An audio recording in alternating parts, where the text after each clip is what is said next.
Right, another day, another video. So today we're going back to the basics and learning them all over again. Now most of you will probably know everything that I'll be talking about and some of you won't. So before you comment something absolutely mischievous, just think of all the new editors that might find this video helpful. Because trust me, even in 2022, you still find that one guy that just can't get it right for some reason. And yeah, these tips will work for any game and any software, but enough chit chat, let's begin with the video. Right, so at number one, we probably got the most important thing, and that is syncing. So when it comes to syncing, you can sync effects, keyframes, transitions, clips, and all that. And we're gonna look at clip syncing and transitions. So here I have two clips, and if you go ahead and look, they are not synced.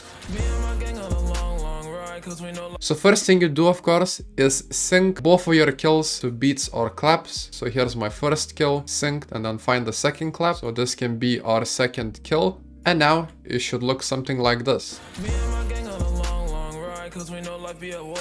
But as you can see, something is still missing, and that is syncing your transitions. So when it comes to syncing transitions, it's the same as syncing your kills. You basically want to find the clap or the beat of the song. So over here we have a clap.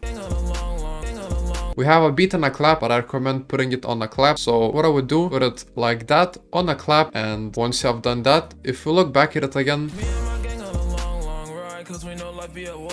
as you can see, it just looks way better in my opinion, and I feel like it flows way better. But now, of course, you would have to add some transitions. So it depends what song you're using. If you're using a chill song, you can just do crossfades. But if you're using like a fast song and a hyperactive song, you might want to add some transitions. So to crossfade in Vegas Pro, you just drag over the clips like that, and as you can see, it will make sort of a crossfade like this. And it looks pretty clean. But then you have your transitions. So I won't be making a tutorial on how to apply them. I'm sure there's a bunch on YouTube. But if I quickly apply a transition, as you can see, you have the transition synced to the clap. And once again, if we scroll back and look at the whole video,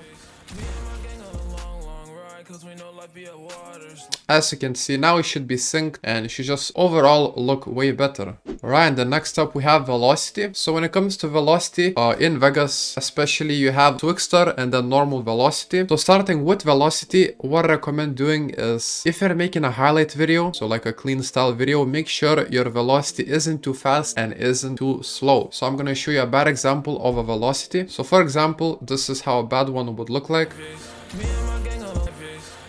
As you can see, it looks just out of place, looks too fast, and I know a lot of people do this mistake. So to fix this, always make sure that your velocity is proportional. So what I usually do is I go like 5 frames backwards from the kill. I make sure that my velocity starts from this point, and then after the kill I go about 1 or 2 frames forward. So let's go 2, let's place our point here.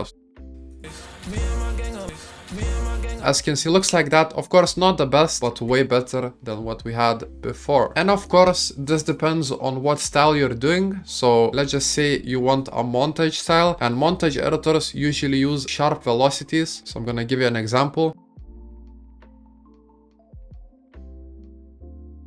Right, this is what I've made with some sharp velocity.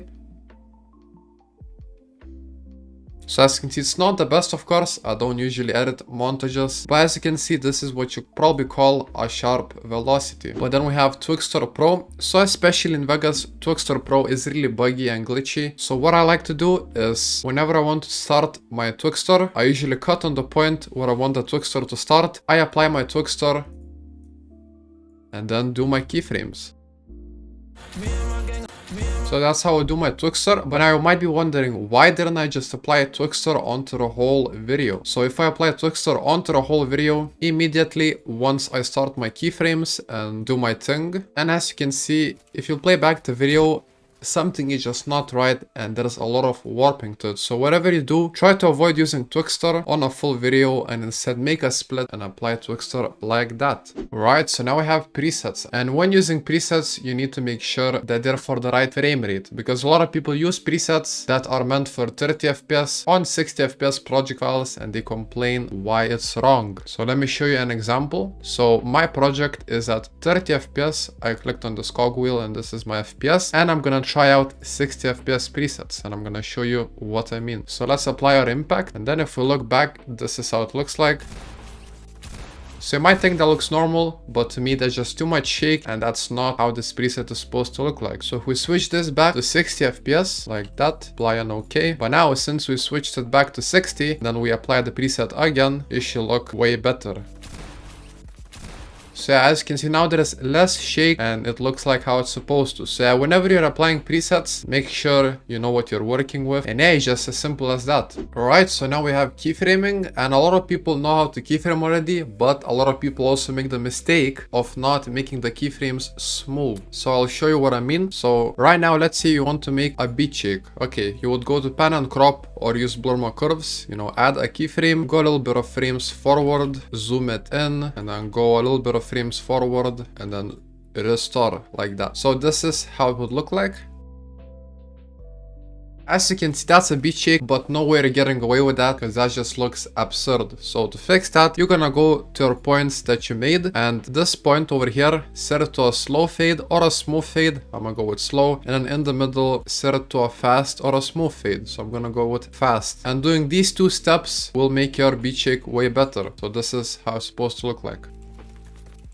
And as you can see, it just slowly fades in and fades out fast, like that. And this can also go for effects as well. So let's say you apply a shake over here, and then you keyframe it. So I keyframe the shake, and this is how it looks like. As you can see, that's fine of course, but making it smooth or fast or slow can always change how the shake looks like. So let's try to make this a slow fade, and then in the middle, when the shake is at, you know, max, we're gonna put it to fast fade, and this is how it looks like now.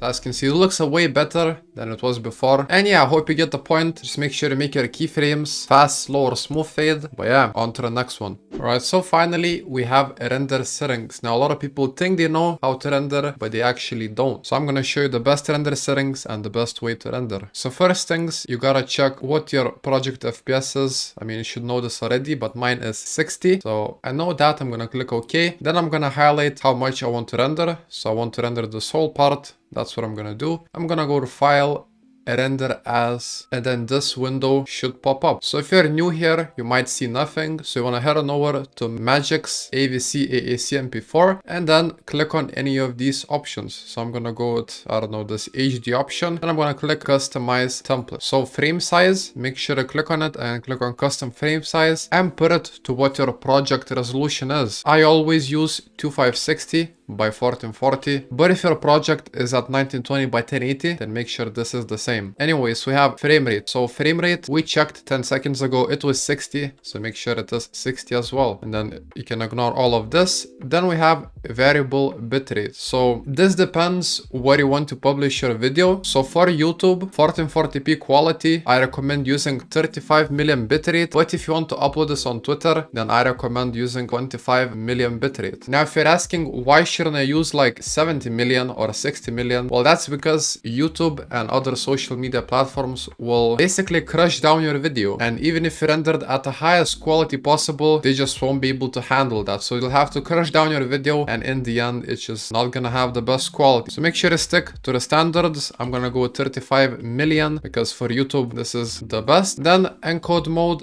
you can have it at main concept, but I have NVIDIA graphics card, so I'm clicking this one. Then you wanna go to audio, and then where it says bitrate, set it to 320,000 over here. Then go to project, and where it says video rendering quality, click on it and set it to best. So now head on over back to video, make sure everything is correct. Name your template whatever you want. So I'm gonna name it 1440p 60 fps YouTube, and then I'm gonna click on this save icon. Boom. So then if you click OK, it should redirect you to the bottom, and this is your template. So once you're satisfied, choose the destination you want the rendered file to be in, choose your name, and finally click render. So yeah, those were all of the tips I had for you today. And if y'all want a part 2, then make sure to let me down in the comments below. But anyways, this was Pixie. Thanks so much for watching. I'm out.